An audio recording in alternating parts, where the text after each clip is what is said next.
श्रीराम समर्थ. प्रपंचात आपण साक्षीत्वाने वागावे. सत्य वस्तू ओळखणे हा परमार्थ आणि असत्य वस्तूला सत्य मानून चालणे हा प्रपंच होय.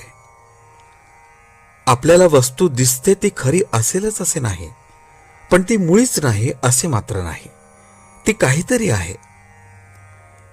एका दृष्टीने सत्य वस्तू अशी आहे की प्रत्येक जण जे गुण त्या वस्तूला लावतो ते सर्व गुण तिच्या ठिकाणी आहेतच, शिवाय आणखी काहीतरी गुण तिच्या ठिकाणी आहेत, म्हणून ती निर्गुण आहे.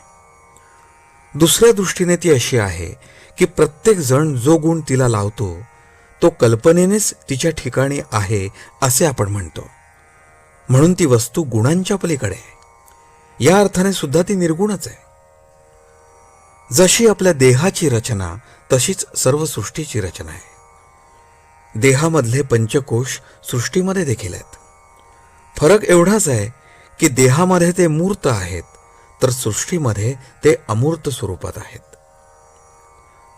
भगवंताला एकट्याला कर्मेना म्हणून तो एकाचा अनेक झाला. त्याचा हा गुण माणसाने घेतला. आपण हौसेसाठी आपला व्याप वाढवतो, पण फरक हा की भगवंताने व्याप वाढवला तरी त्यामध्ये तो साक्षीत्वाने राहिला आणि आपण मात्र व्यापामध्ये सापडलो. भगवंत सुखदुःखाच्या पलीकडे राहिला, पण आपण मात्र दुःखात राहिलो.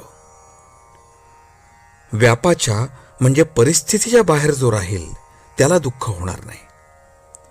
खरे पाहिले तर व्यापातून वेगळेपणाने राहण्यासाठीच सर्व धडपड आहे. व्याप दुःखदायक न व्हावा असे वाटत असेल तर आपण साक्षीत्वाने राहायला शिकले पाहिजे.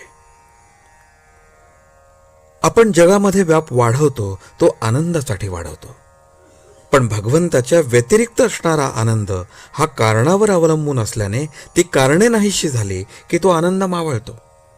यासाठी तो आनंद अशाश्वत होय. म्हणून खरा आनंद कुठे मिळतो ते पहावे. जगणे म्हणजे शरीरात चैतन्य असणे होय. चैतन्य हे केवळ सच्चिदानंदात्मक आहे.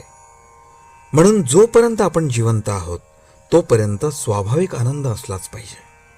हा आनंद आपण भोगावा. ब्रह्मानंद आणि सुषुप्ती यामध्ये फरक आहे. ब्रह्मानंद हा आहेपणाने आहे तर सुषुप्तीचा आनंद हा नाहीपणाने आहे. आपल्याला झोप लागली की काय जाते आणि जागे झालो की काय येते हे नित्याचे असून सुद्धा आपल्याला कळत नाही.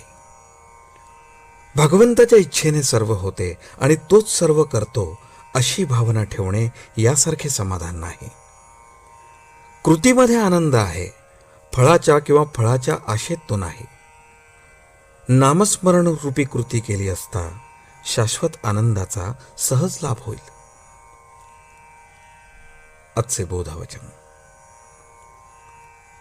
भगवंताच्या स्मरणात कर्तव्य केले की जीवनात आनंद उत्पन्न होतो.